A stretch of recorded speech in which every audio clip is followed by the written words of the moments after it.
한글도 결국 한자에서 파생된 문자예요. 중국의 소수민족인 조선족이 예로부터 쓰던 글자이죠. 결국 비주류라 이 말입니다. 여기는 세계적인 명문대 프랑스 소르본 대학교의 강당입니다. 국제학술대회에서 한국의 한글을 비하한 중국 교수의 발언으로 프랑스 교육부와 현장은 발칵 뒤집혔는데요. 그런데 이때 한 프랑스 소녀가 무대 위로 올라와 모두를 충격에 빠뜨렸습니다. 이 소녀에게 대체 무슨 일이 있었던 걸까요? 오늘 영상도 궁금하셨다면 구독과 좋아요 부탁드리며 끝까지 시청해주시면 감사하겠습니다. 안녕하세요. 저는 프랑스 파리에 사는 18살 엠마 뒤발입니다. 사실 저는 심각한 난독증으로 공부하는 거리가 먼 아이였습니다. 하지만 어느 날 만난 한국의 문자 한글 덕분에 제 인생에 믿기 힘든 기적이 찾아왔어요. 이제부터 제가 겪은 놀라운 이야기를 들려드릴게요. 프랑스 파리, 가을에 쌀쌀한 바람이 불어오는 어느 날이었습니다. 고등학교 시험지를 받아든 저는 또다시 한숨을 내쉬었죠. 빨간색 펜으로 가득한 교정 표시와 함께 하단에 적힌 점수 100점 만점에 30점. 이제는 익숙해져 버린 실패의 숫자였습니다. 엠마 뒤발, 또 집중을 못했군요. 글자들이 춤을 추나요? 블레 선생님의 날카로운 목소리가 교실에 울려 퍼졌습니다. 동료 학생들의 숨겨진 웃음소리가 귀에 들어왔죠. 저는 고개를 푹 숙인 채 아무 말도 할 수 없었습니다. 17살이 되었는데도 여전히 글자들은 제게 복잡한 퍼즐과 같았어요. 그들은 제 눈앞에서 뒤섞이고 뒤집히고 춤을 추었죠. 점심시간 학교 식당에서 혼자 앉아 빵을 뜯으며 생각에 잠겼어요. 모두가 소르본 대학을 꿈꾸는 이 명문 고등학교에서 저만 뒤처지는 것 같았습니다. 난독증, 제 인생을 정의하는 단어가 되었죠. 의사들은 심각한 수준이라 했어요. 치료법은 없고 단지 적응해야 한다고만 했습니다. 엠마, 또 시험 망쳤어. 클로에가 친구들과 함께 다가와 물었습니다. 그녀의 목소리에는 동정심보다는 조롱이 담겨 있었죠. 소르본은 꿈도 꾸지 마. 내 상태론 불가능해. 가슴이 찢어지는 듯했지만 아무 말도 하지 않았어요. 그들이 떠난 후 눈물을 참으며 학교 게시판을 바라보고 있었죠. 그때 눈에 들어온 한 포스터. 한글을 활용한 학습 혁신 프로젝트 소르본 대학교 신경언어학 연구팀. 호기심에 가까이 다가갔어요. 포스터에는 기하학적 형태의 이상한 문자들과 함께 내용이 적혀 있었습니다. 한국의 문자 한글이 서양어 학습과 인지능력 향상에 미치는 영향 연구. 참가자 모집 중. 그 아래로 작은 글씨가 이어졌습니다. 학습 장애가 있는 학생들 특별히 환영합니다. 가슴이 두근거렸어요. 희망이란 감정이 얼마만인지 모르겠네요. 망설임 없이 연락처를 사진으로 찍었습니다. 집에 돌아와서도 그 포스터 생각이 떠나지 않았어요. 저녁 식사 후 용기를 내어 이메일을 보냈습니다. 안녕하세요. 저는 엠마 뒤발이라고 합니다. 고등학교 2학년 학생이며 심각한 난독증으로 어려움을 겪고 있습니다. 한글 학습 프로젝트에 관심이 있어 연락드립니다. 전송 버튼을 누른 뒤 침대에 누워 천장을 바라보았죠. 소르본 대학교는 프랑스 최고의 명문대. 그곳에서 연구하는 학자들이 정말 저처럼 평범한, 아니 오히려 결함이 있는 학생에게 관심을 가질까요? 너무 기대하지 말자고 스스로를 다독였습니다. 그런데 놀랍게도 불과 30분 만에 답장이 왔어요. 엠마 뒤발님, 연락 감사합니다. 귀하의 사례에 특별히 관심이 있습니다. 내일 오후 4시 소르본 대학교 신경언어학 연구실 203호로 오실 수 있을까요? 서지훈 교수와 에밀리 르클레어 연구원이 만나 뵙겠습니다. 심장이 마구 뛰었습니다. 이것이 전환점이 될까요?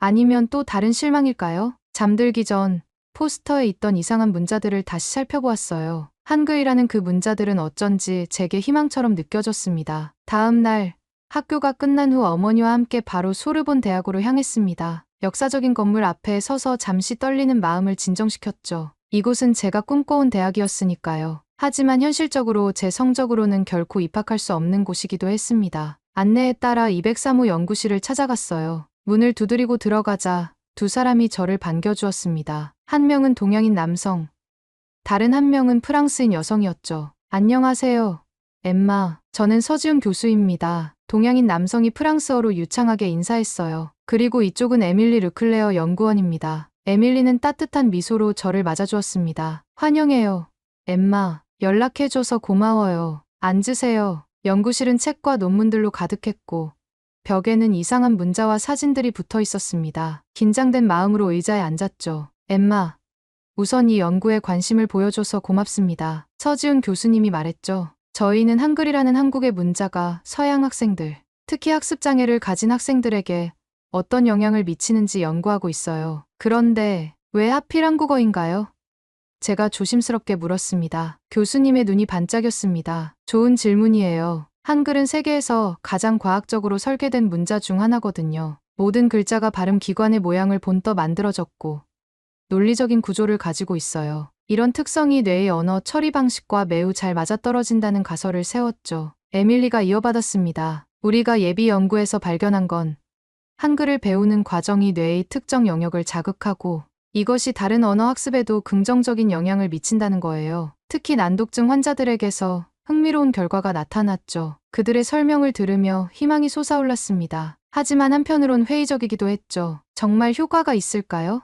저는 심각한 난독증이에요. 선생님들은 이미 포기했어요. 교수님이 진지한 표정으로 제 눈을 바라보았습니다. 엠마 학생, 우리 뇌는 놀라운 적응력을 가지고 있어요. 이 연구는 단순히 학문적 호기심이 아니라 실제로 학생들을 돕는 것이 목표입니다. 당신에게 기적을 약속할 순 없지만 시도해볼 가치는 있다고 생각해요. 그 말이 제 마음에 와닿았습니다. 오랜만에 누군가가 저를 포기하지 않고 가능성을 봐준다는 느낌이었죠. 연구 참여는 하루 2시간씩 주 3회, 총 12주 과정이에요. 에밀리가 설명했습니다. 모든 과정은 무료이고 필요한 교재도 제공됩니다. 잠시 생각한 후 결심했습니다. 참여하고 싶어요. 해볼게요. 두 연구자의 얼굴에 미소가 번졌습니다. 서지훈 교수가 서류를 건네며 말했어요. 좋습니다. 우선 이 동의서에 서명해주세요. 그리고 연구 시작 전에 기초 검사를 몇 가지 진행할 겁니다. 서류에 서명하는 순간 이상하게도 운명적인 느낌이 들었습니다. 뭔가 큰 변화가 시작되는 것 같았죠. 검사를 마치고 나올 때 에밀리가 작은 책자를 건네주었습니다. 오늘부터 이것을 살펴보세요. 한글의 기본 자음과 모음이에요. 책자를 펼쳐보니 단순하면서도 아름다운 기하학적 형태의 문자들이 보였습니다. 기역, 니은, 디귿. 처음 보는 문자인데도 어쩐지 친근하게 느껴졌어요. 월요일에 뵐게요.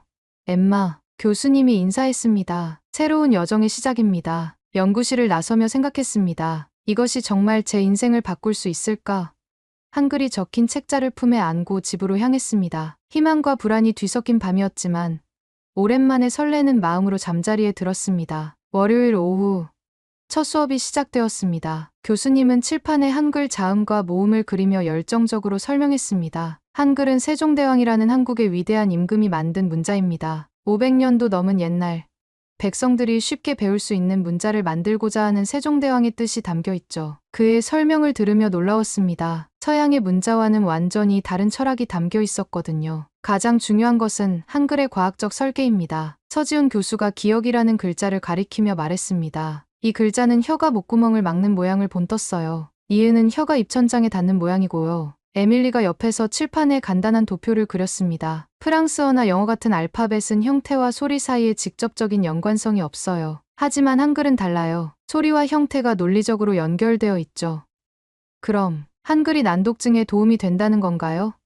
제가 조심스럽게 물었습니다. 정확히 말하면 한글 학습이 뇌의 새로운 신경 경로를 만드는 데 도움이 된다는 게 우리 가설입니다. 교수님이 대답했어요. 그리고 이런 새로운 경로는 다른 언어를 처리할 때도 활용될 수 있죠. 마치 우회도로를 만드는 것과 비슷합니다. 처음으로 진지하게 희망이 보였습니다. 지금까지 만난 어떤 전문가도 이렇게 구체적인 방법을 제시한 적은 없었으니까요. 수업은 한글의 기본 자음과 모음을 익히는 것으로 시작되었습니다. 처음엔 외계어처럼 느껴졌지만 놀랍게도 금방 익숙해졌어요. 놀랍군요.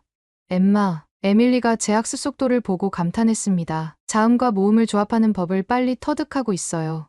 사실 알파벳보다 외우기 쉬운 것 같아요. 각 글자가 어떻게 소리 나는지 모양만 봐도 느낌이 와요. 솔직한 제 감상을 말했습니다. 교수님이 미소 지었습니다. 바로 그겁니다. 한글은 보이는 대로 읽고 들리는 대로 쓰는 체계적인 문자예요. 그래서 학습 장애가 있는 사람들에게도 더 직관적으로 다가갈 수 있죠. 첫 주가 지나고 두 번째 주가 되었을 때 신기한 변화를 느꼈습니다. 한글로 간단한 문장을 읽고 쓸 수 있게 되었고, 더 놀라운 것은 프랑스어 책을 읽을 때도 글자들이 예전처럼 춤추듯 뒤섞이는 현상이 약간 줄어든 것 같았어요. 이건 흥미로운 관찰이네요. 엠마, 교수님이 제 변화에 대해 말했습니다. 한글 학습을 통해 시각적 패턴 인식 능력이 향상되고 있을 수 있어요. 이제 뇌가 문자를 인식하는 새로운 방법을 배우고 있는 거죠. 한 달이 지났을 때 저는 수업에서 배운 내용을 정리하며 일기를 쓰기 시작했습니다. 한글로 일기를 쓰는 것이 마음을 편안하게 해주었어요. 아무도 읽을 수 없는 비밀 코드 같았거든요. 하지만 더 중요한 것은 프랑스어 공부에도 변화가 생기기 시작했다는 점이었습니다. 선생님,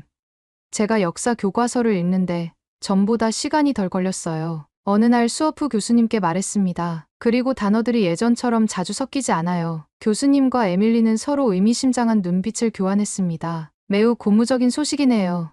에밀리가 말했어요. 계속 관찰해 봅시다. 학교로 돌아가는 길, 버스 창밖을 바라보며 생각했습니다. 한글이라는 낯선 문자가 제 인생을 바꾸기 시작하고 있다는 사실이 놀라웠어요. 그리고 처음으로 소르본 대학교라는 꿈이 불가능한 것만은 아닐지도 모른다는 희망이 피어났습니다. 한글 학습을 시작한 지 2달이 지났을 때 정말 놀라운 일이 일어났습니다. 블레 선생님의 프랑스 문학 수업에서 시험지를 받아들었는데 점수란에 100점 만점에 80점이라고 적혀 있었죠. 처음엔 제 시험지가 아닌 줄 알았어요. 이름을 다시 확인하고 나서야 믿을 수 있었습니다. 엠마, 수업 후에 잠깐 남아보렴. 담임 선생님인 블레 선생님이 말씀하셨습니다. 불안한 마음으로 모든 학생들이 교실을 빠져나갈 때까지 기다렸어요. 엠마, 무슨 일이 있었던 거니?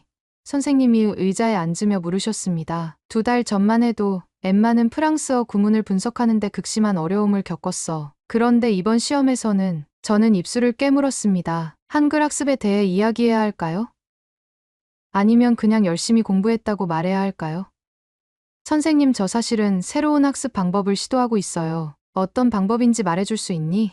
다른 학생들에게도 도움이 될 수 있을 것 같은데. 깊은 숨을 들이쉬고 용기를 내어 이야기했습니다. 소르본 대학의 연구 프로젝트에 참여하고 있어요. 한글이라는 한국 문자를 배우고 있는데 이상하게도 프랑스어 읽기에도 도움이 되는 것 같아요. 블레 선생님은 놀란 표정이었습니다. 한국어? 흥미롭네요. 계속 지켜보겠습니다. 그날 이후로 제 성적은 모든 과목에서 꾸준히 상승했습니다. 역사, 수학, 심지어 영어에서도요. 하지만 가장 놀라운 변화는 제 자신감이었어요. 더 이상 글자들이 저를 위협하지 않았습니다. 물론 여전히 난독증이 있었지만 이제는 그것을 다루는 방법을 알게 된 것 같았죠. 엠마, 너 요즘 뭐 먹고 다니니? 완전 다른 사람 같아. 클로에가 어느 날 점심시간에 물었습니다. 예전에 저를 조롱하던 그 클로에였죠. 미소를 지으며 대답했습니다. 새로운 언어를 배우고 있어. 한국어. 한국어? 왜? 케이팝 때문에? 클로에가 웃으며 물었어요. 아니, 그냥 내 집중력이랑 뇌에 좋은 것 같아서. 자세한 설명은 생략했습니다. 아직은 너무 특별해서 모두와 나누고 싶지 않았거든요. 소르본 대학의 연구실에서도 제 변화에 주목하고 있었습니다. 3개월 차 검토 미팅에서 서지훈 교수와 에밀리는 제 진척 상황을 자세히 기록했어요. 엠마 학생의 사례는 정말 놀랍습니다. 서지훈 교수가 말했죠. 한글 능력도 빠르게 향상되고 있고 프랑스어 인지 능력도 함께 좋아지고 있어요. 이런 빠른 향상은 우리 예상을 뛰어넘는 거예요. 정말 한글 때문인가요? 아니면 그냥 열심히 공부해서? 저도 여전히 반신반의했습니다. 에밀리가 설명했어요. 물론 엠마의 노력도 큰 부분을 차지하지만 우리가 보는 패턴은 분명해요. 한글의 논리적 구조가 당신의 시각적 인지 체계에 새로운 틀을 제공하고 있는 거죠. 서지훈 교수가 덧붙였습니다. 이제 우리 연구의 2번째 단계로 넘어갈 때가 됐어요. 좀 더 전문적인 평가를 받아보는 건 어떨까요? 난독증 전문가와 함께 당신의 변화를 좀 더 객관적으로 측정해보고 싶습니다. 심장이 두근거렸습니다. 이것이 정말 과학적으로 입증될 수 있을까요? 좋아요. 해볼게요. 그 주 금요일, 저는 파리의과대학 부속 신경심리학 클리닉을 방문했습니다. 그곳에서 마르틴 박사라는 난독증 전문가와 만났죠. 여러 가지 테스트와 평가를 거친 후 마르틴 박사는 깊은 인상을 받은 듯 했습니다. 엠마, 당신의 사례는 매우 흥미롭습니다. 제가 받은 기록에 따르면 6개월 전 당신은 심각한 발달성 난독증으로 진단받았어요. 하지만 오늘 테스트 결과를 보면 난독증 지수가 상당히 개선되었습니다. 그럼 제가 나아지고 있다는 건가요? 희망 섞인 목소리로 물었습니다. 분명히 그렇습니다. 물론 완전히 사라진 것은 아니지만 중증에서 경증으로 개선되었어요. 이런 단기간 변화는 매우 드문 일이에요. 마르틴 박사가 고개를 끄덕이며 말했습니다. 소르본 대학으로 돌아와 서지훈 교수와 에밀리에게 이 결과를 공유했을 때 두 사람은 너무 기뻐했습니다. 이건 정말 훌륭한 증거예요. 에밀리가 흥분된 목소리로 말했습니다. 이제 우리 연구가 진짜 과학적인 결과를 보여주고 있어요. 서지훈 교수는 잠시 생각에 잠긴 듯 했습니다. 엠마, 당신이 동의한다면 이 사례를 다음 달 교육부 세미나에서 발표하고 싶습니다. 당신의 이름은 익명으로 처리할 거예요. 물론이죠. 동의합니다. 주저없이 대답했어요. 저 같은 사람들에게 도움이 된다면 기꺼이 참여할게요. 집으로 돌아가는 길, 가슴이 벅차올랐습니다. 6개월 전만 해도 저는 실패자였고 문자 3개에 영원히 갇힌 사람 같았어요. 하지만 이제는 달랐습니다. 한글이라는 낯선 문자가 제 인생을 완전히 바꿔놓고 있었습니다. 그리고 처음으로 소르본 대학교 입학이라는 꿈이 불가능한 것만은 아니라는 생각이 들었습니다. 그날 밤 한글로 일기를 쓰며 생각했습니다. 이것이 정말 기적이라면 이 기적이 나만의 것이어야 할까? 한글의 놀라운 효과를 더 많은 사람들과 나누고 싶다는 생각이 들었습니다. 교수님의 발표는 프랑스 교육부 세미나에서 큰 반향을 일으켰습니다. 한글 효과에 대한 예비 연구 결과와 제 사례가 익명으로 소개되었고 많은 교육 전문가들이 관심을 보였습니다. 발표가 끝난 후 질의응답 시간에 여러 질문이 쏟아졌죠. 흥미로운 연구입니다만 표본이 너무 적지 않나요? 한 학생의 사례만으로 결론을 내리는 건 위험하지 않을까요? 첫 번째 질문이 던져졌습니다. 서지훈 교수는 차분하게 대답했습니다. 물론 맞는 지적입니다. 이건 예비 연구의 일부일 뿐이에요. 현재 다른 학생들도 프로그램에 참여하고 있으며 더 많은 데이터를 모으고 있습니다. 그때 청중석 뒤쪽에서 한 남성이 일어섰습니다. 날카로운 눈매의 동양인 남성이었죠. 저는 장민화 교수입니다. 베이징 대학 출신이며 현재 프랑스 교육부 자문위원으로 일하고 있습니다. 그의 프랑스어는 완벽했습니다. 서지훈 교수님, 한글이 뇌에 긍정적인 영향을 미친다는 가설은 매우 흥미롭지만 이것이 정말 한글 때문인지 아니면 그냥 새로운 문자 체계 학습 자체의 효과인지는 어떻게 구분하시나요? 서지훈 교수는 잠시 생각하더니 대답했습니다. 좋은 질문입니다. 저희는 통제 그룹을 통해 이 부분을 연구하고 있습니다. 다른 문자 체계와 한글 학습 효과를 비교 중이죠. 그렇다면 중국어를 배우는 것은 어떨까요? 한자는 수천 년의 역사를 가진 문자 체계로 상형문자적 특성이 뇌의 시각적 인지 능력을 크게 발달시킨다는 연구가 많습니다. 그리고 한글도 결국 한자에서 파생된 문자예요. 중국의 소수민족인 조선족이 예로부터 쓰던 글자이죠. 결국 비주류라 이 말입니다. 장민화 교수가 미소 지으며 말했습니다. 에밀리 선생님이 대답했습니다. 물론 한자도 훌륭한 문자 체계입니다. 하지만 한글의 독특한 점은 그 과학적 설계와 체계성이에요. 한자는 수천 개의 개별 문자를 기억해야 하지만 한글은 24개의 기본 문자만 알면 모든 소리를 표현할 수 있습니다. 이런 체계성이 학습 장애가 있는 학생들에게 특히 효과적일 수 있다고 보고 있습니다. 장민화 교수의 표정이 살짝 굳어졌습니다. 흥미로운 주장이군요. 하지만 과학적 증거는 아직 부족해 보입니다. 세미나가 끝나고 서지훈 교수와 에밀리와 함께 대학으로 돌아오는 길이었습니다. 저도 청중석에 앉아 발표를 지켜보았기에 장민화 교수의 질문을 들었고 묘한 기분이 들었습니다. 서 교수님, 저 중국인 교수가 왜 그렇게 반박하려 했던 걸까요? 제가 조심스럽게 물었습니다. 서지훈 교수가 한숨을 쉬었습니다. 학문적 토론은 항상 있는 일이에요. 엠마, 하지만 그는 말을 멈추고 생각에 잠겼습니다. 하지만 뭐요? 제가 다시 물었습니다. 에밀리가 대신 대답했어요. 장민화 교수는 프랑스 교육부에서 동아시아 언어 교육 자문을 맡고 있어요. 그는 주로 중국어 교육 프로그램 도입을 강하게 밀어붙이고 있죠. 그 말을 듣고 이해가 됐습니다. 장민화 교수에게는 한글 연구가 자신의 중국어 프로그램에 위협이 될 수도 있겠네요. 다음 주 놀라운 소식이 들려왔습니다. 프랑스 교육부가 한글 학습 효과에 관한 추가 연구에 자금 지원을 검토하기로 했다는 것이었습니다. 서지훈 교수와 에밀리는 기뻐했죠. 하지만 그 기쁨도 잠시 이상한 일들이 일어나기 시작했습니다. 먼저 대학 신문에 한글 효과 연구의 방법론적 결함이라는 제목의 기사가 실렸습니다. 익명의 전문가가 서지훈 교수의 연구를 강하게 비판하는 내용이었죠. 그리고 며칠 후 서지훈 교수의 이전 논문에서 통계적 오류가 발견되었다는 소문이 학계에 퍼지기 시작했습니다. 누군가 의도적으로 우리 연구를 깎아내리고 있어요. 에밀리가 화가 나서 말했습니다. 이건 단순한 학문적 비판이 아니에요. 서지훈 교수는 평소보다 조용했습니다. 연구실에서 그와 에밀리가 작은 목소리로 이야기하는 것을 우연히 듣게 되었어요. 교육부 내부 소식에 따르면 장민화 교수가 한글 연구, 자금 지원을 막기 위해 적극적으로 로비하고 있다고 해요.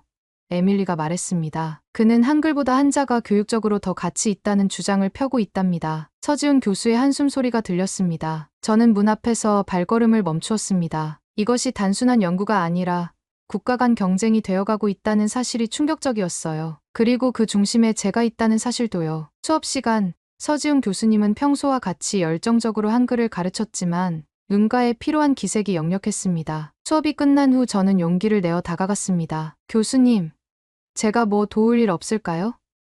장민화 교수의 방해에 대해 들었어요. 서지훈 교수가 놀란 표정을 지었습니다. 엠마 학생, 걱정하지 마렴. 이건 어른들이 해결할 문제예요. 하지만 저도 이 연구의 일부잖아요. 제 사례가 증거인데 제가 뭔가 할 수 있지 않을까요? 교수님이 잠시 생각하더니 고개를 끄덕였습니다. 그럼 한 가지 방법이 있긴 한데 사실 교육부에서 난독증 전문가들이 엠마 양을 직접 평가하길 원해요. 좀 더 공식적인 평가가 필요하다고 하더군요. 괜찮을까요? 물론이죠.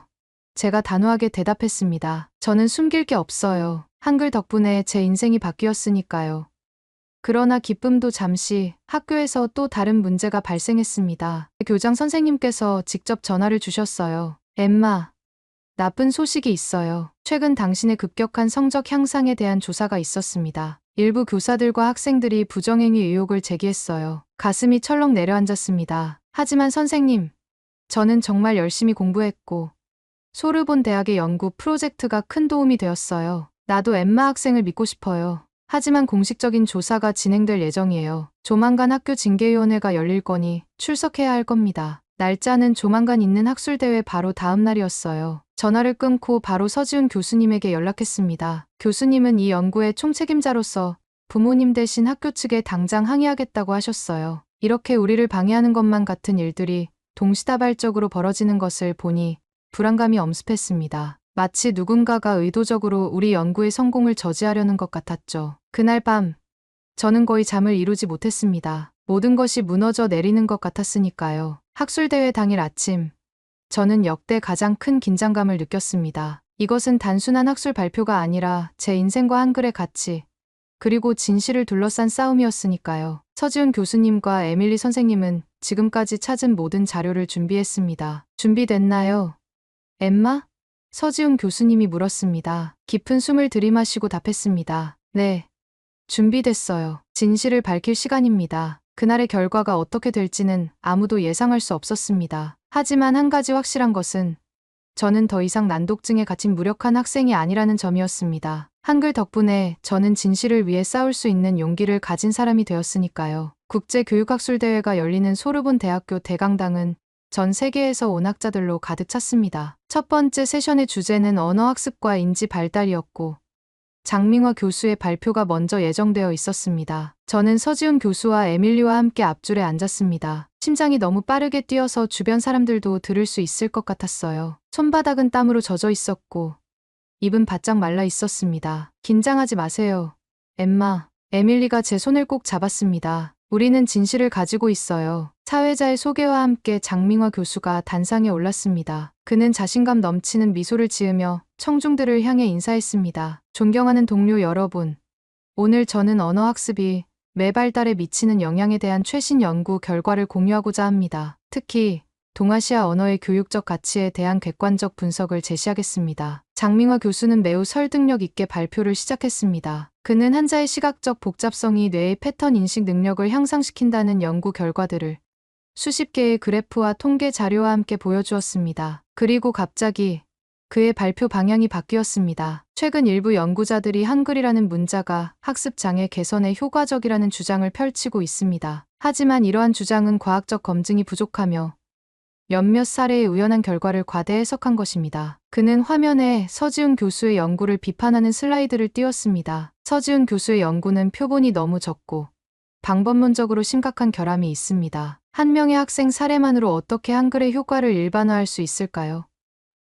또한 그 학생의 성적 향상이 정말 한글 때문인지 다른 요인 때문인지 구분할 수 없습니다. 저는 분노로 떨리는 손을 꽉 쥐었습니다. 그가 명시적으로 언급하지는 않았지만 바로 저에 대한 이야기였으니까요. 더 우려되는 점은 장민화 교수가 계속했습니다. 이런 불완전한 연구를 바탕으로 교육 정책 결정이 이루어질 수 있다는 것입니다. 만약 프랑스 교육부가 한글을 정규 과정에 도입한다면 그것은 매우 성급하고 위험한 결정이 될 것입니다. 발표가 끝나고 질의응답 시간, 서지훈 교수가 손을 들었습니다. 사회자가 마이크를 넘겼습니다. 장민화 교수님, 우선 흥미로운 발표 감사합니다. 그런데 이상한 점이 있네요. 교수님은 3년 전 중국 학술지에 한글은 한자에서 파생된 글자이며 한글의 문자체계는 매우 체계적이고 과학적이며 학습 능력과 인지 기능 향상에 뛰어난 효과가 있다고 주장하셨습니다. 한글이 한자에서 파생되었다는 입장에는 저는 반대하지만 어쨌든 교수님께서는 한글의 우수성에 대해서는 인정하는 입장을 취하셨는데 오늘 발표와는 정반대의 입장이군요. 무슨 일이 있었던 건가요? 장민화 교수의 얼굴이 살짝 굳었다가 곧 미소를 되찾았습니다. 아, 그 논문이요. 네. 그때는 한글에 대한 초기 인상을 바탕으로 작성했었죠. 하지만 더 깊은 연구를 통해 제 견해가 바뀌었습니다. 학문적 진실을 위해 때로는 자신의 입장을 수정하는 것도 중요하지 않을까요? 에밀리가 이번에는 손을 들었습니다. 흥미로운 대답이네요. 그럼 교수님의 연구비가 중국 정부의 문화확산사업단에서 나온다는 사실과 프랑스 내 중국어 교육 확대를 위한 프로젝트를 진행하고 계시다는 것도 이런 학문적 진실과 관련이 있을까요? 장민화 교수의 표정이 순간 일그러졌습니다. 그건 완전히 별개의 문제입니다. 제 연구 자금 출처는 이 발표 내용과 관련이 없습니다. 이제 제 차례였습니다. 떨리는 손으로 마이크를 잡았습니다. 장민화 교수님, 저는 서지훈 교수님의 연구에 참여한 학생입니다. 교수님이 방금 불완전한 사례라고 지칭한 바로 그 사례죠. 저는 심각한 난독증으로 평생 고통받았고 의사들은 제게 치료법이 없다고 했습니다. 하지만 한글 학습 후 제 상태는 극적으로 개선되었어요. 장민화 교수가 끼어들었습니다. 개인적인 경험은 이해합니다만 그건 과학적 증거가 아닙니다. 서지훈 교수가 일어서서 말했습니다. 맞습니다. 개인 경험만으로는 부족합니다. 그래서 우리는 객관적인 증거를 준비했습니다. 장민화 교수의 얼굴이 점점 붉어졌습니다. 그런 결과는 쉽게 조작될 수 있습니다. 게다가 하나의 사례가 일반적인 패턴을 증명할 수는 없죠. 그때 에밀리가 조용히 서지훈 교수에게 무언가를 속삭였습니다. 교수님의 눈이 크게 떠졌고 그는 살짝 고개를 끄덕였습니다. 에밀리는 태블릿을 꺼내들며 무언가 준비하는 것 같았어요. 그렇게 장민화 교수의 발표가 마무리되고 바로 이어 서지훈 교수의 발표 차례가 왔습니다. 저는 연단에 초대되어 함께 단상에 올랐습니다. 수백 명의 학자와 교육 전문가들 앞에 서는 것은 정말 긴장되는 일이었지만 진실을 밝히기 위해서라면 이 정도 용기는 내야 한다고 생각했습니다. 서지훈 교수는 한글의 과학적 구조와 그것이 외의 언어 처리 과정에 미치는 영향에 대해 설명했습니다. 그리고 제 사례를 구체적으로 소개했죠. 엠마 뒤발양은 심각한 난독증으로 진단받았으며 평균 시험 점수가 35점으로 학업에 큰 어려움을 겪고 있었습니다. 그러나 한글 학습을 시작한 지 3개월 만에 그녀의 점수는 75점으로 상승했습니다. 청중석에서 놀라움의 소리가 들려왔습니다. 준비된 화면을 띄워주시죠. 서지훈 교수는 이어서 MRI 스캔 이미지를 화면에 띄웠습니다. 여기 보시는 것은 엠마의 한글 학습 전과 후의 뇌활동 패턴입니다. MRI 결과와 전문가의 난독증 평가를 통해 엠마의 변화가 실제로 외의 신경회로 재구성과 관련이 있다는 것을 증명했습니다. 보시다시피 언어 처리 영역과 시각 인지 영역의 활성화 패턴이 현저히 달라졌습니다. 이는 한글 학습이 실제로 뇌의 신경회로를 재구성했다는 증거입니다. 장민화 교수가 자리에서 일어났습니다. 그런 변화는 어떤 새로운 언어 학습에서도 나타날 수 있습니다. 한글만의 특별한 효과라고 볼 수는 없죠. 서지훈 교수는 침착하게 대답했습니다. 당신 말이 맞습니다. 장 교수님. 그래서 우리는 통제 실험을 실시했습니다. 다른 학생들에게는 다양한 언어를 가르쳤지만 한글을 배운 학생들에게서 가장 뚜렷한 인지 능력 향상이 관찰되었습니다. 이 말에 장민화 교수는 더욱 초조해 보였습니다. 그는 자리에서 일어나 서지훈 교수의 발표를 더 강하게 비판하려 했지만 그때 에밀리가 손을 들었습니다. 사회자가 에밀리에게 마이크를 넘겼습니다. 서지훈 교수님, 저는 이 연구에 참여한 공동연구원으로서 청중 여러분과 공유하고 싶은 추가 정보가 있습니다. 특히 장민화 교수님의 과거 발언과 관련된 에밀리의 눈빛이 결연했습니다. 그녀는 무언가 중요한 것을 가지고 있는 듯했어요. 장민화 교수의 표정이 갑자기 굳어졌고 그의 이마에는 작은 땀방울이 맺히기 시작했습니다. 그녀가 무엇을 공개하려는지 모든 사람들이 숨죽이고 기다리고 있었습니다. 회의장은 긴장감으로 가득 찼죠. 에밀리는 태블릿을 높이 들어 모두가 볼 수 있게 했습니다. 화면에는 장민화 교수가 중국 교육부 관리에게 보낸 이메일이 떠 있었습니다. 이것은 지난달 장민화 교수가 중국 교육부 문화확산사업단의 리웨이 부장에게 보낸 이메일입니다. 번역하자면 이렇습니다. 그녀는 천천히 또박또박 읽기 시작했습니다. 한글의 우수성을 인정하는 순간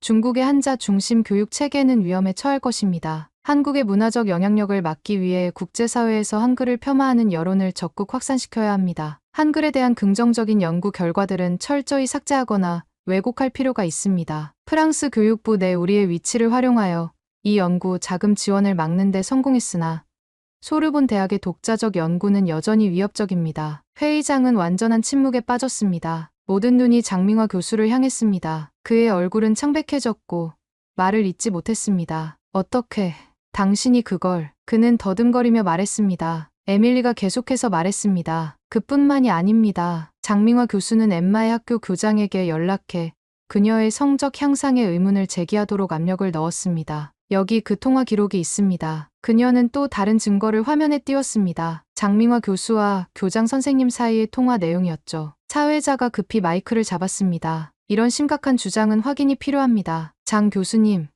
반박할 기회를 드리겠습니다. 장민화 교수는 자리에서 벌떡 일어났습니다. 그의 얼굴은 이제 분노로 붉게 물들어 있었습니다. 이것은 조작된 증거입니다. 한국 측의 음모요. 저는 오직 학문적 진실만을 추구했을 뿐입니다. 그러나 그의 항변은 더 이상 설득력이 없었습니다. 회의장 내 여러 학자들이 웅성거리기 시작했고 프랑스 교육부 관계자들은 심각한 표정으로 서로를 바라보았습니다. 서지훈 교수가 차분하게 마무리했습니다. 우리는 단지 진실을 추구하는 학자들입니다. 한글의 효과에 대한 연구는 오직 학습 장애를 가진 학생들을 돕기 위한 것이었습니다. 그리고 그 결과는 분명합니다. 한글은 그 과학적 설계와 체계성으로 인해 특정 학습 장애 개선에 실제적 도움이 될 수 있습니다. 저는 용기를 내어 마이크를 잡았습니다. 저는 그저 평범한 학생입니다. 하지만 한글 덕분에 제 인생이 바뀌었어요. 저 같은 학생들이 더 많이 이 기회를 얻을 수 있기를 바랍니다. 회의는 혼란 속에 마무리되었지만 결과는 분명했습니다. 장민화 교수의 음모가 드러났고 한글 연구의 가치는 더욱 빛을 발했습니다. 다음 날 프랑스 교육부는 공식 성명을 발표했습니다. 장민화 교수의 자문위원직을 즉각 중단시키고 서지훈 교수팀의 연구에 추가 자금을 지원하기로 결정했다는 내용이었습니다. 또한 학습 장애를 가진 학생들을 위한 특별 교육 프로그램에 한글 학습을 시범적으로 도입하기로 했습니다. 한 달 후 소르본 대학교는 더 놀라운 발표를 했습니다. 언어인지학과의 한국어 연구소를 설립하고 한글의 교육적 활용에 관한 정규 과정을 개설한다는 것이었습니다. 저는 학교로 돌아갔고 모든 의욕이 사라졌습니다. 그러나 제 고등학교에는 더 큰 변화가 있었습니다. 프랑스 교육부는 외부 압력에 굴복해 학생의 부정행위를 의심했던 교장 선생님에 대한 공식 조사를 시작했고 결국 그는 직위에서 해임되었습니다. 교육부 대변인은 교육자로서 학생의 발전 가능성을 믿지 않고 외부의 부당한 압력에 굴복한 행위는 프랑스 교육 정신에 위배된다고 밝혔습니다. 새로 부임한 교장 선생님은 공식적으로 저에게 대신 사과했고 제 사례를 학교의 자랑으로 여기게 되었죠. 클로에를 비롯한 많은 친구들이 한글 학습에 관심을 보이기 시작했습니다. 그리고 가장 큰 행복은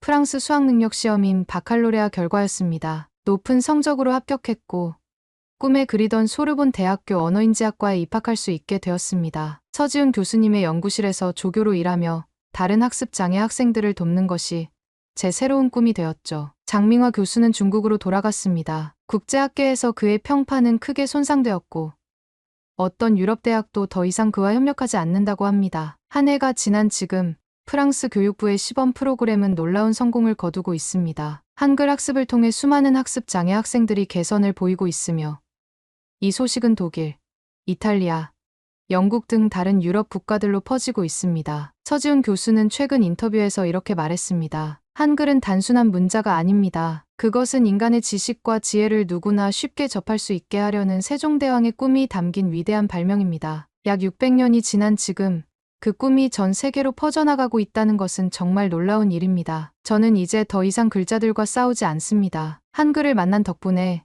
저는 문자의 세계에서 자유롭게 날 수 있게 되었습니다. 그리고 이 자유를 더 많은 사람들과 나누고 싶습니다. 인생이란 참 신기한 것 같아요. 제가 학교 게시판에서 우연히 발견한 한 장의 포스터가 이렇게 큰 변화를 가져올 줄 누가 알았을까요?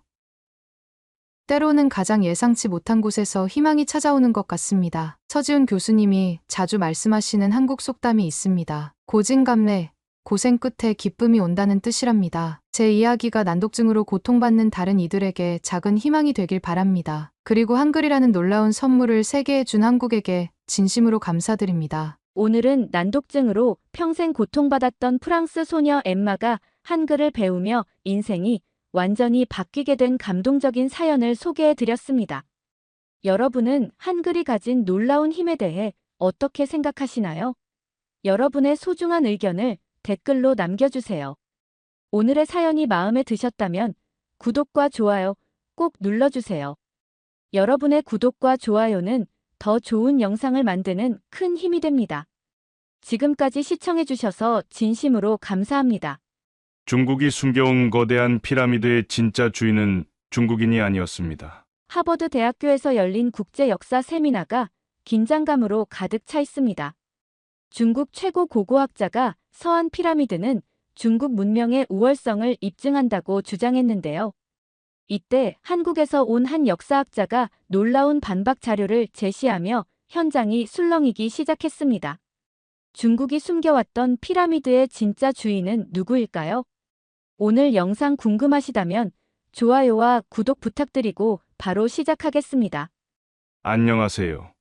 저는 한국에서 온 김준호 교수입니다. 한국 고대사, 특히 고조선 시대를 전문적으로 연구하는 역사학자로서 이번 세미나에 초청받았습니다. 그날 하버드 대학교 국제회의장은 세계 각국에서 모인 역사학자들로 북적였습니다. 동아시아 고대 역사 재조명이라는 주제로 열린 이번 국제 세미나는 학계에서 꽤 큰 기대를 모으고 있었죠. 자리에 앉아 프로그램을 살펴보니 오늘의 핵심 발표자가 중국 북경대학의 장의민 교수로 기재되어 있었어요. 서한 피라미드와 동아시아 문명의 기원이라는 제목이 눈에 띄었습니다. 장의민은 중국에서 가장 권위 있는 고고학자로 알려져 있으며 특히 중국 문명의 우월성을 강조하는 연구로 명성이 자자했죠. 여러분, 시간이 되었으니 세미나를 시작하겠습니다. 사회자의 말과 함께 장내가 조용해졌습니다. 오늘 우리는 동아시아 고대 문명의 새로운 시각을 제시할 장의민 교수님을 모셨습니다. 북경대학의 석좌 교수이며 중국 고고학계의 리더로 활동하고 계십니다. 장의민 교수가 무대에 올라서자 박수 소리가 울려 퍼졌습니다. 그는 자신감 넘치는 미소를 지으며 연단에 섰습니다. 스크린에는 거대한 피라미드 형태의 산과 발굴된 유물들의 사진이 나타났어요. 존경하는 학자 여러분, 오늘 저는 인류, 문명의 역사를 다시 쓸 수 있는 중대한 발견에 대해 발표하고자 합니다. 장의민의 목소리는 확신에 차 있었습니다. 서한 지역에서 발견된 이 거대한 피라미드 구조물은 이집트의 피라미드보다 더 크고 더 오래되었다는 사실이 밝혀졌습니다. 탄소연대 측정 결과 최소 6,000년 전에 지어진 것으로 추정됩니다. 청중들 사이에서 놀라움의 탄성이 흘러나왔어요. 저는 의심스러운 표정으로 발표를 지켜보고 있었습니다. 발표 내용이 진행될수록 제 의구심은 커져갔죠. 우리는 이 발견을 통해 인류 문명의 발상지가 중국임을 확신할 수 있습니다. 아마도 다른 모든 문명은 중국에서 기원했을 가능성이 높습니다. 그의 이런 주장에 대부분의 학자들은 흥미로운 듯 경청했지만 일부는 의심스러운 시선을 보내고 있었어요. 저는 그의 말 하나하나를 놓치지 않으려 노력하며 필기했습니다. 이 모든 왜곡된 정보를 어떻게 반박할지 머릿속으로 구상하고 있었죠. 마지막으로 서한 피라미드가 지금까지 널리 알려지지 않았던 이유는 전통적인 서구 중심의 고고학이 아시아 문명의 중요성을 의도적으로 무시했기 때문입니다. 이제 세계는 중국 문명의 우월성을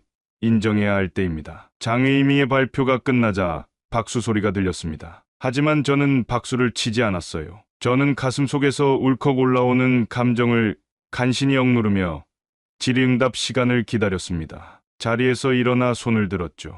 질문이 있으십니까?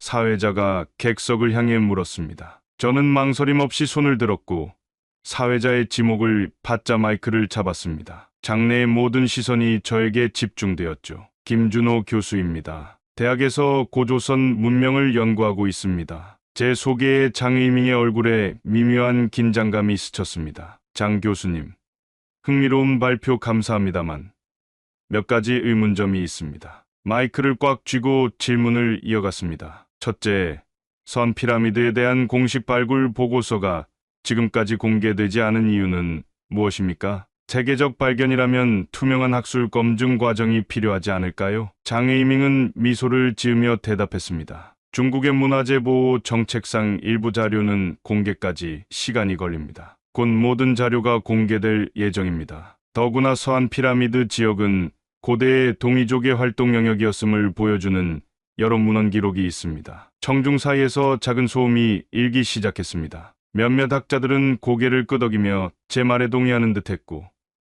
다른 이들은 의아한 표정을 지었죠. 둘째, 왜 중국 정부는 지금까지 서한 피라미드의 체계적인 발굴과 연구를 허용하지 않았습니까? 세계 학자들의 공동 연구 요청을 지속적으로 거부한 이유는 무엇입니까? 이 질문에 장의밍은 표정이 경직되었습니다. 국가문화재 정책은 학술적 판단만으로 결정되지 않습니다. 중국은 자국의 문화유산을 보호할 권리가 있습니다. 제가 다시 말을 이었습니다. 물론 그렇습니다. 하지만 학문은 투명성과 검증 가능성이 기반이 되어야 합니다. 교수님이 보여주신 자료들은 매우 제한적이며 오히려 인류 문명의 발상지가 중국이라는 결론으로 유도하기 위해 선택적으로 제시된 것처럼 보입니다. 장에이밍의 얼굴이 붉어졌습니다. 김 교수님의 의견이야말로 한국 중심적 시각에서 비롯된 것으로 보입니다. 피라미드의 지리적 위치가 중국의 내륙 지방인 중원인 점에서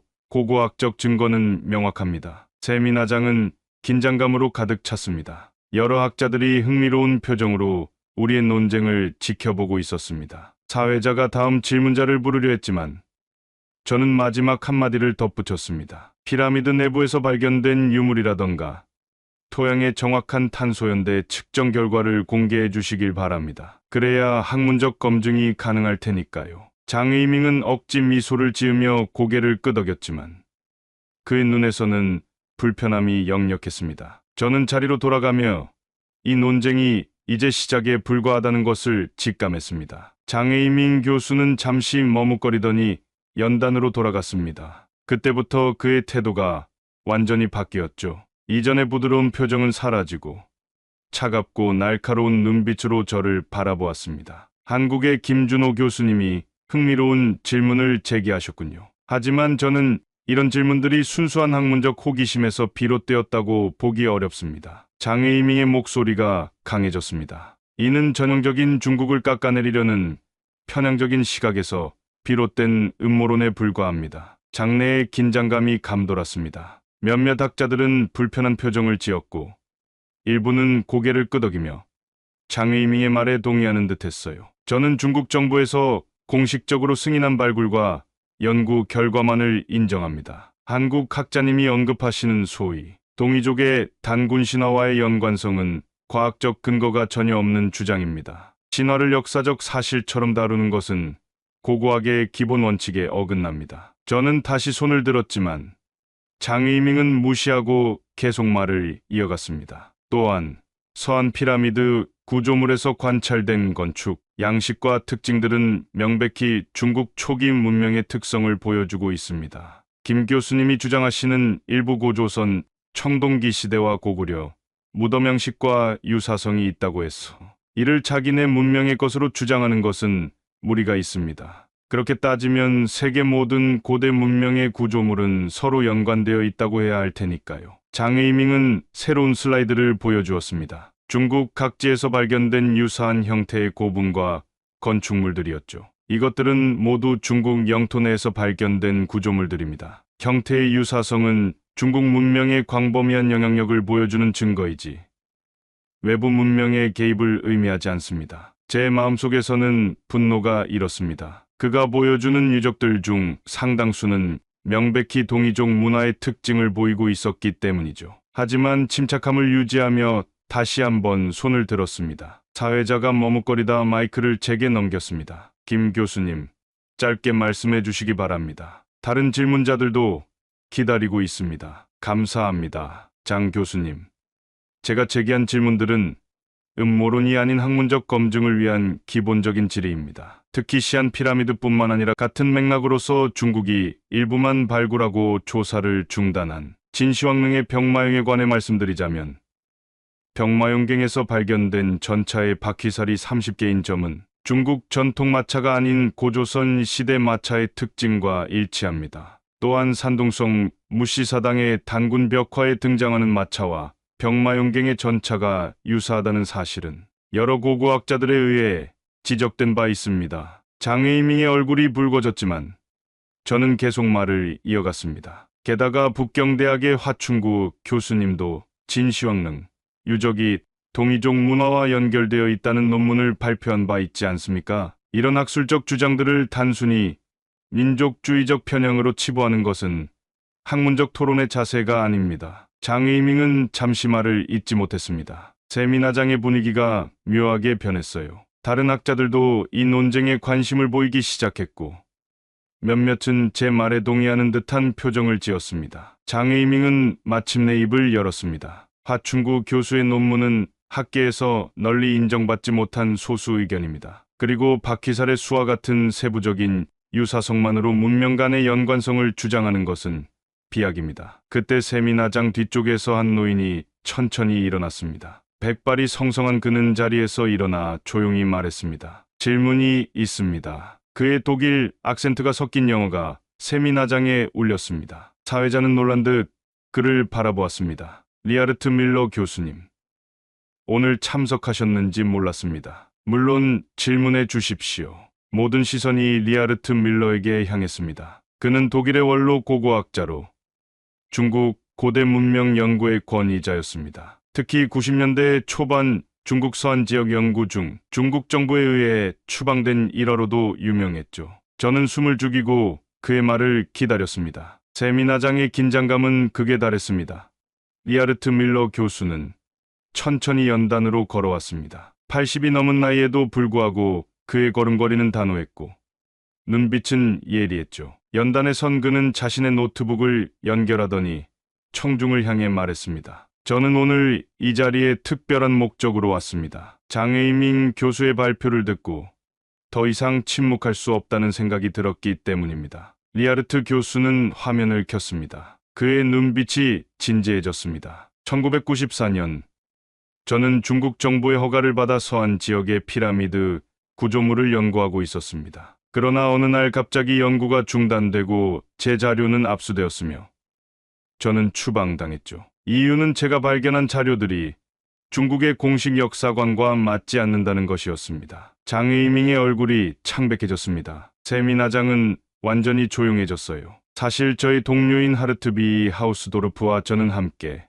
1990년대의 서안 지역을 방문하여 중요한 사진들을 촬영했습니다. 그는 서안 피라미드가 단순한 고분이 아니라 고대 동아시아 문명, 특히 동이족 또는 고조선과 연관될 가능성을 제기했지만 중국 정부에 의해 자료를 빼앗겼습니다. 중국 정부는 이를 조작된 것이라 주장하며 발굴과 연구를 엄격히 통제해왔습니다. 리하르트 교수는 슬라이드를 넘겼습니다. 진시황릉의 병마용 사진이 나타났습니다. 또한 앞서 말씀하신 것처럼 진시황릉의 병마용에 대해 얘기해 보겠습니다. 병마용경에서 발견된 전차의 바퀴살이 30개라는 점은 매우 중요합니다. 이는 중국 중원 지역의 전통적인 마차가 아닌 동이족 문화권의 특징입니다. 또한 병마용 전차의 구조는 산둥 지역 장도에서 발견된 마차와 유사하며 이는 고조선의 영향을 강하게 시사합니다. 리하르트 교수는 다음 슬라이드로 넘어갔습니다.